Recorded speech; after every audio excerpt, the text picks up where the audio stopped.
오늘은 시편 55편입니다. 시편 55편.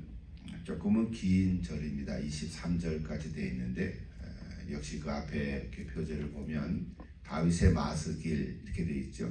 마스길은 교훈시입니다.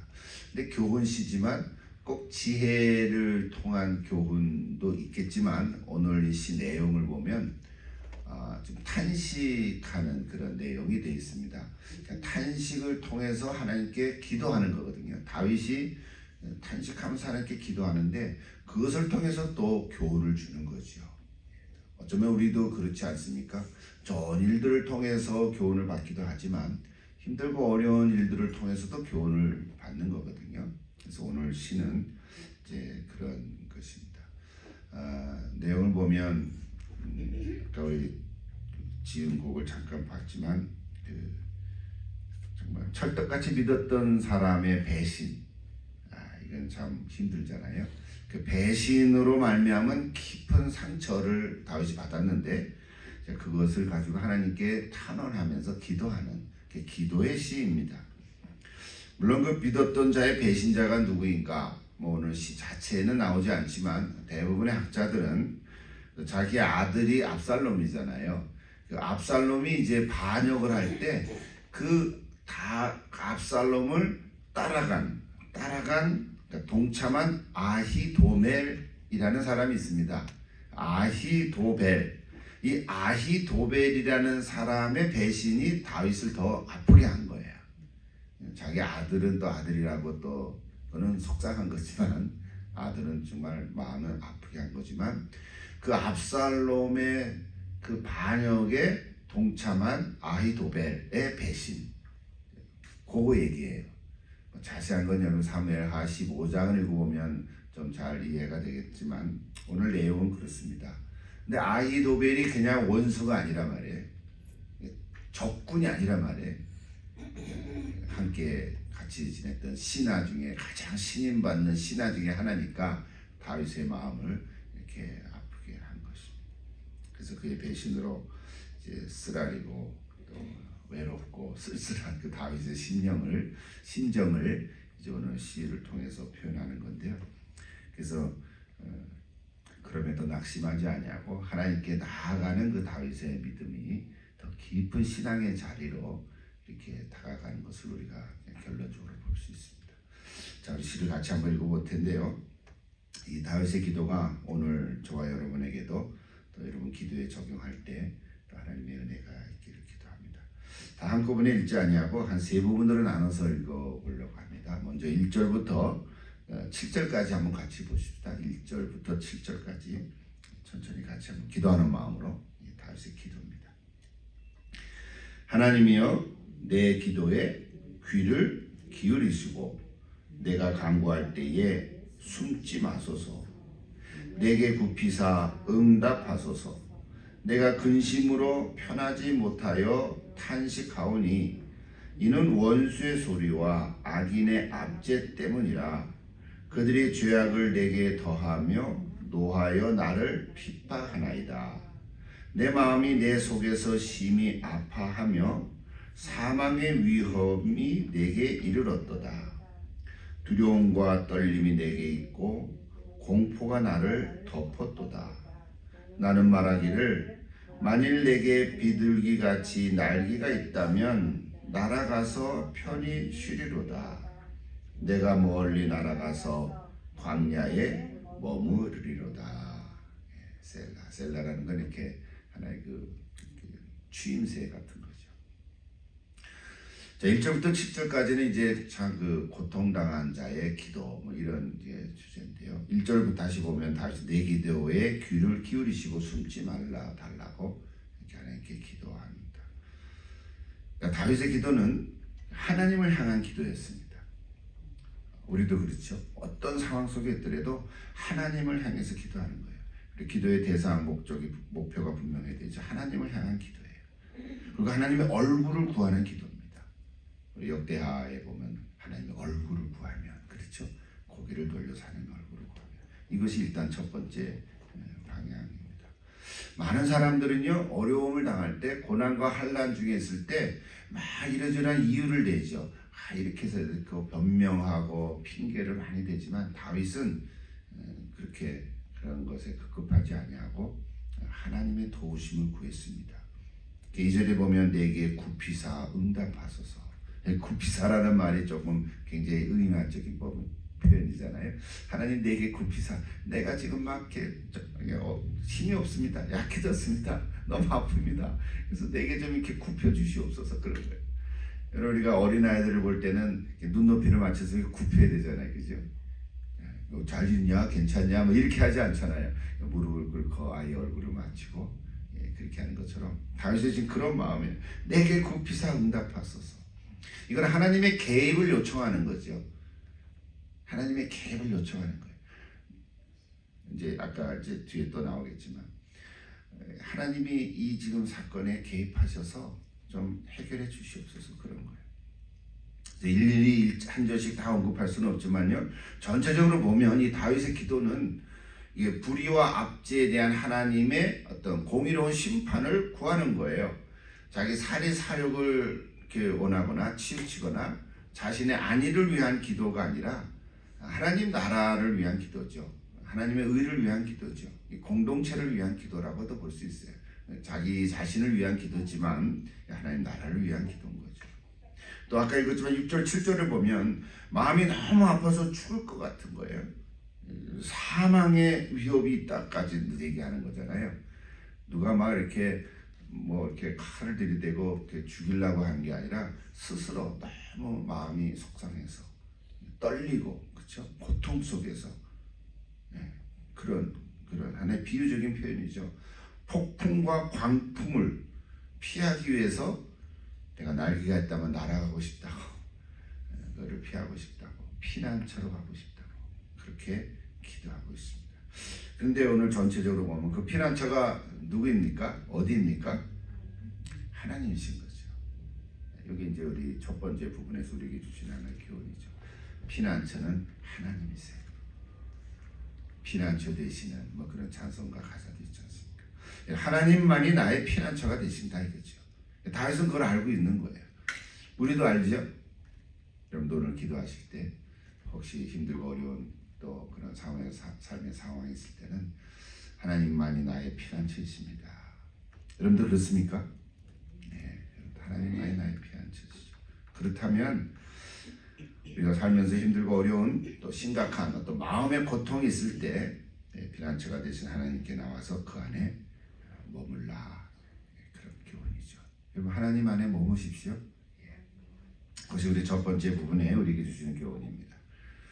자, 두 번째 보십시다.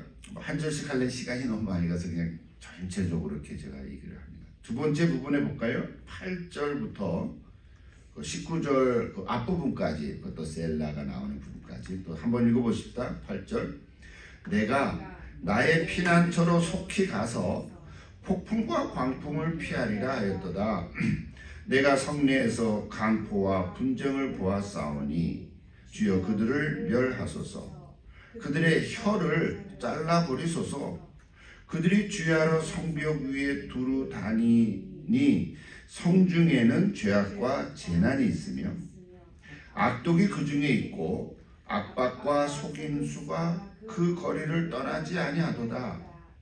나를 책망하는 자는 원수가 아니라 원수일진데 내가 참았으리라. 나를 대하여 자기를 높이는 자는 나를 미워하는 자가 아니라 미워하는 자일진데 내가 그를 피하여 숨었으리라. 그는 곧 너로다. 나의 동료, 나의 친구요, 나의 가까운 친구로다. 우리가 같이 재미있게 의논하며 무리와 함께하여 하나님의 집 안에서 다녔도다. 사망이 갑자기 그들에게 임하여 산채로 수월에 내려갈지어다. 이는 악독이 그들의 거처에 있고 그들 가운데에 있음이로다. 나는 하나님께 부르짖으리니 여호와께서 나를 구원하시리로다. 저녁과 아침과 정오에 내가 근심하여 탄식하리니 여호와께서 내 소리를 들으시리로다. 나를 대적하는 자 많더니 나를 치는 전쟁에서 그가 내 생명을 구원하사 평안하게 하셨도다. 옛부터 계시는 하나님이 들으시고 그들을 낮추시리이다. 그랬어요. 좀 길지만 계속 다윗의 기도죠. 이 구절에 보면 조금 좀 뭐라 그럴까요? 아주 좀 강하고 무서운 표현이 있잖아요. 뭐라고 돼 있어요? 주여 그들의 혀를 잘라버리소서. 우리가 아무리 힘들어도 그렇게 기도를 안 하죠, 그죠? 그들의 혀를 잘라버리소서. 왜 이렇게 기도를 했을까요? 전체적으로 보면 이게 강포, 분쟁, 악독, 압박, 속임수 이거 다 뭐 갖고 합니까? 혀 갖고 하는 거지. 말로 한다는 거예요. 말로 강포를 행하고 분쟁을 일으키고 악독하게 행하고 말로 막 사람을 압박하고 또 속이고 이게 다 혀로 하는 거라는 거예요. 그래서 그 배신한 행위들이 혀로 하는 거예요. 말로 하는 거예요. 그래서 지금 다윗이 좀 이런 강한 표현을 쓴 것 같아요. 혀를 잘라버리소서. 그 다음에 또 중요한 것은 그 전체적으로 그 사람만 그런 게 아니라 주변의 다른 사람들에게도 그렇게 행하고 있다는 거예요. 나한테만 그러는 게 아니라 주변의 다른 사람들한테도. 그래서 그게 호소하는 거예요. 12절을 보십시오. 12절 조금 내려갔습니다. 12절 나를 책망하는 자는 원수가 아니라 원수일진데 내가 참았으리라. 이게 무슨 말이에요? 원수가 아니라는 말이 아니죠. 자 보세요. 원수가 아니라 원수일진데 이게 무슨 얘기예요? 차라리 원수였다면 이런 거죠. 원수가 아니라는 거예요. 또 나를 대하여 자기를 높이는 자는 교만한 자는 나를 미워하는 자가 아니라 미워하는 자일진데 그런 거죠. 그 제가 다른 번역들을 보니까 새 번역에 이렇게 표현을 했어요. 한번 들어보세요. 나를 비난하는 자가 차라리 내 원수였다면 내가 견딜 수 있었을 것이다. 그런 의미예요. 나를 지금 이렇게 힘들게 하고 배신하는 저 자가 원수였다면 내가 차라리 견딜 수 있었을 것이다. 왜? 원수니까. 근데 원수가 아니라는 거거든. 또 나를 미워하는 자가 차라리 자기가 나보다 잘났다고 자랑하는 내 원수였다면 나는 그들을 위하여 숨기라도 하였을 것이다. 이런 의미. 쉽게 이해가 되죠? 그러니까 원수가 아니라는 거예요. 그러니까 다윗이 가장 슬펐던 것은 배신함을 당한 그 자체도 아픔이지만 그 자가 누구냐면 원수가 아니라 자신과 뜻을 같이 하고 함께 지냈던 친구고 동료였다는 거예요. 사실은 배신은 가까이 있는 사람이 배신하죠. 멀리 있는 사람이 배신은 안 하죠. 그래서 그 믿었던 친구의 배신과 그 배신당함의 고통은 이루 말로 표현할 수 없는 거죠. 13절 보세요. 그래서 뭐라고 표현합니까? 다윗이 그는 곧 너로다. 나의 동료, 나의 친구요, 나의 가까운 친으로다. 우리가 같이 재미있게 의논하며 무리와 함께하여 하나님의 집안에서 다녔도다. 하나님의 집안에서 다녔다는 건 뭐예요?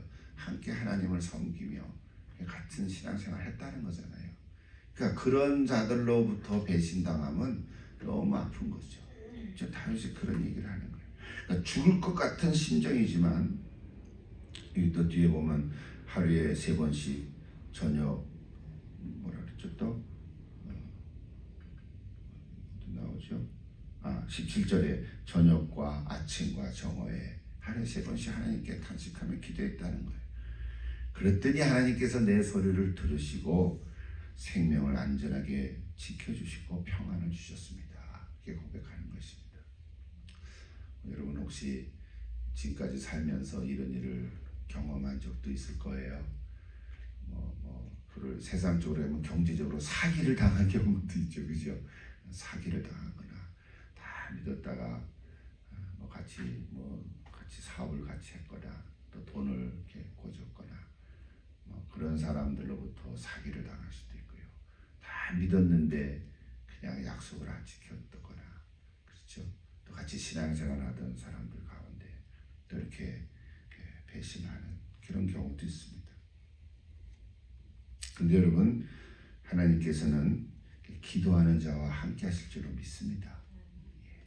그래서 그 기도를 들으시고 평안을 주시고 여러분에게도 이런 체험이 있기를 기도합니다. 자, 마지막 볼까요?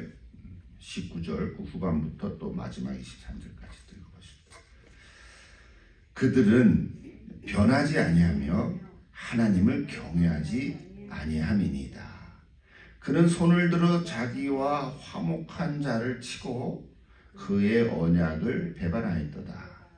그의 입은 우유 기름보다 미끄러우나 그의 마음은 전쟁이요 그의 말은 기름보다 유하나 실상은 뽑힌 칼이로다. 네 짐을 여호와께 맡기라. 그가 너를 붙드시고 의인의 요동함을 영원히 허락하지 아니하시리로다. 하나님이여, 주께서 그들로 파멸의 운동에 빠지게 하시리이다. 피를 흘리게 하며 속이는 자들은 그들의 날에 반도 살지 못할 것이나 나는 주를 의지하리이다. 예, 아멘. 이게 세 부분으로 나누는데 그때마다 마지막 절에 우리에게 교훈을 주는 그런 지혜가 있습니다. 자, 21절을 보면 다시 그들의 변치 않는 입과 말의 모습을 비유적으로 이렇게 보여주고 있어요. 그의 입은 우유 기름보다 미끄러우나 그의 마음은 전쟁이요. 그랬어요. 그의 말은 기름보다 유하나 실상은 뽑힌 칼이로다. 세상 사람들도 이렇게 표현해요. 야, 겉으로는 번지르하게 그럴듯하게 말을 하는데 속에는 아주 음흉한 생각을 품고 있다. 뭐 이런 말을 많이 하죠. 그러니까 속과 겉이 다른 거예요. 비수를 품는 거야. 비수를. 그런 경우들 많이 있잖아요. 10길 운물 속은 알아도 한 길 사람 속은 모른다. 이런 속담도 있지 않습니까? 참 사람의 속을 우리가 다 알 길은 참 없어요. 참 쉽지가 않습니다. 뭐 어떻게 보면 우리 서로 사랑해서 결혼한 또 남편과 아내도 참 몇 년을 함께 정말 한 이불 안에서 살았는데도 불구하고 여전히 모르는 부분이 있을 수도 있고요. 오히려 그 관계에서 또 뒤틀려져 가지고 요즘은 또 헤어지는 그런 경우들도 많이 있지 않습니까? 그 상처가 얼마나 크겠습니까, 사실. 그러니까 처음에는 잘 모릅니다. 처음에는 잘 모르죠. 여기 오는 21절처럼 그건 그럴듯하게 그렇죠. 우유기름보다 미끄럽게 말은 하지만 마음은 아주 딴 생각을 품고 있는 거죠. 말은 기름보다 유하게 정말 아주 맛있게 얘기를 하고 참 이렇게 나이스하게 되지만 실상은 뽑힌 칼이다. 잘 표현한 거죠. 다윗의 그 마음을 표현한 거예요. 처음에는 우리는 잘 모릅니다. 나중에 배신하고 나서야 그걸 보면 그 말과 행동을 통해서 우리가 알게 되는 거죠. 세상에 주로 정치하는 사람들이 이런 말을 씁니다. 정치 세계에서 사람은 고쳐 쓰는 게 아니야. 뭐 이런 말도 하기도 하고요. 한 번 배신한 놈은 또 배신한다. 뭐 이런 말을 쓰기도 하잖아요. 근데 뭐 다 그런 건 아니겠죠, 물론. 그래서 우리 고백은 뭡니까? 사람을 변화시키는 것은 다른 사람이 아니에요. 사람을 변화시키는 것은 오직 하나님뿐이시죠. 예수 만나야 변화가 됩니다. 예수 진짜 만나면 변화하지 않을 수가 없어요. 예수를 마음속에 품으면 예수를 닮아가지 않을 수가 없잖아요. 그렇지 않습니까? 그래서 오늘 아까 19절 보기도 보면 그들은 변하지 아니하며 그랬어요. 변하지 아니하며 하나님을 경외하지 아니한다 그랬어요. 그러니까 이런 자들은 변하지 않아요. 하나님을 믿는 것 같은데 겉으로만 그렇게 보여요. 참 아쉽죠. 안타깝고 뭐 배신까지는 아니더라도 하나님을 섬기는 일로 변화되지 못하는 거예요. 이게 참 우리에게 주시는 교훈입니다. 자, 마지막으로 그래서 다윗이 우리에게 주시는 교훈 메시지인데 22절 이거 다시 한번 읽어보시다. 22절 뭐라 그랬어요? 큰 소리를 같이 보십시다. 내 짐을 여호와께 맡기라. 그가 너를 붙드시고 의인의 요동함을 영원히 허락하지 아니하시리로다. 아멘. 우리 전체 오늘 시편 55편의 마지막이 22절이 우리에게 주시는 큰 메시지죠. 요거 하나 붙들고 우리가 기도하면 될 것 같아요. 내 짐을 여호와께 맡기라. 근데 이 생각하니까 베드로전서 5장 7절 생각나잖아요. 내 짐을 여호와께 맡기라. 그다음 뭐라 그래? 거긴 염려라 그랬죠. 너의 염려를 다 주께 맡기라. 그리하면 그가 너를 권고하시리라. 요즘 번역으로는 너를 돌보아 주시리라 그랬어요. 여러분의 짐이 무엇입니까? 여기서 말하는 짐은 뭐 염려, 근심, 뭐 여러 가지 걱정, 또 실제로 내게 맡겨진 어떤 어려운 일들, 목이라 그러죠. 내게 이렇게 담당된 어떤 역할들, 이런 거 다 짐이라고 큰 단어로 표현할 수 있는데 그 짐을 어떻게 하라고요? 여호와께 맡기라 그랬어요. 맡기라. 이게 오늘 우리의 기도 제목이죠. 여러분이 갖고 있는 짐이 무엇이든지 하나님께 맡기십시오. 맡기면 됩니다. 맡긴다는 거는 다 내려놓는다는 거잖아요. 누구한테 맡긴다는 거는 그 사람한테 일단 넘겨주는 거잖아요. 그죠? 저는 이거를 전에 하나님께 토스한다고 표현했는데, 여러분 배구를 치거나 배드민턴 칠 때 토스 하잖아요. 공을 저쪽으로 토스하면 어떻게 돼요? 이제 공이 넘어간 거예요. 근데 공을 어디로 넘겨요? 하나님께 넘겨가라는 거예요. 아멘. 여러분 그렇게 한번 해보십시오. 그런데요, 이거 마지막 하나 꺼집어주는 말씀을 준비하다가 우리가 기도할 때 이렇게 할 때가 가끔 있어요. 그래서 내가 짐을 다 하나님께 내려놓고 하나님 이 짐도 맡겨주세요. 하나님께 맡깁니다. 다 짐보다를 다 이렇게 풀어놓는다고요. 하나님께서 맡겨 해결해 주시옵소서 믿습니다. 아멘 하고는 일어날 때 다시 다 그 짐보따리를 보자기를 다 이렇게 사가지고 또 어깨에 또 짊어지고 또 나가. 그럴 때 있어요. 맡겨놓다는 내가 또 다 다시 짊어지고 나가는 거야. 그럼 어떻게 되는 거야? 야, 너 나한테 맡긴다는 그 왜 네가 또 다 가져가냐? 나한테 맡겨놔라. 하나님 그러시는 거란 말이에요. 여러분 오늘 여기 22절 보면 너무 재미나죠. 내 짐을 여호와께 맡기라. 여러분 다 맡기십시오. 뭐 염려, 근심 우리 살면서 심지어 나는 나이가 많이 들었는데 내가 언제 어떻게 죽을까? 이제 편안하게 죽으면 좋겠는데 그런 것까지도 다 맡기세요. 내가 어떻게 한다고 되는 게 아니에요. 내 계획한 대로 되는 게 아니잖아요. 그죠? 다 맡기십시오. 다 맡겨놓으시면 내가 계획한 대로 되는 것도 아니거든요. 여러분 또 계획을 세운 어떤 일들도 다 하나님께 맡긴다는 건 주님을 의지한다는 거죠. 그렇게 되면 하나님께서 함께 하실 줄 믿습니다. 마지막 23절을 보니까 그들은 파명의 운동에 빠지게 될 것이라고 했는데 목이 곱고 완악한 그들은 끝까지 하나님을 경외하지 않습니다. 여러분 살면서 나를 배신하고 힘들게 하던 자들이 어떻게 지낸다고 해도 여러분 관심을 갖지 마십시오. 하나님께서 좀 냉정한 것 같지만 하나님께서 알아서 하실 거라고요. 관심을 끊으세요. 오늘 본문을 보면은 심지어 피를 흘리게 하고 속이는 자들은 인생의 반도 살지 못할 것이라고 했어요. 반을 살지 더 많이 오래 살지 어떻게 합니까? 걱정하지 말라고. 내가 어떻게 한다고 되지 않는다. 하나님께 다 맡기시라. 오히려 나를 배신하고 악한 행동을 한 사람이 더 잘 될 수도 있고요. 더 오래 살 수도 있고요. 그럴 수도 있어요. 그거 걱정하지 마. 그것 때문에 또 뭐 이래 울프락불프락 할 필요가 없습니다. 하나님께 다 맡기시면 하나님께서 하시리라고 내걸려두고 관심을 끊고 주님만 의지하세요. 관여하지 마시고 하나님께 다 맡기는 거예요. 하나님께서 그들에게 또 하나님께서 역사에 가실 것입니다. 너는 오직 나만 바라보라. 우리는 주님만 의지할 뿐입니다. 오늘 55편을 통해서 조금은 다윗의 아픔, 탄식의 시죠.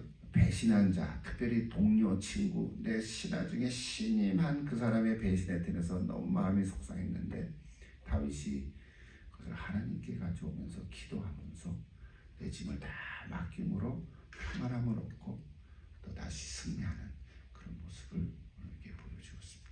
오늘 저 여러분도 오늘 이 기도를 통해서 그런 하나님의 메시지가 나의 기도가 될 수 있기를 기도합니다. 같이 한번 기도하겠습니다.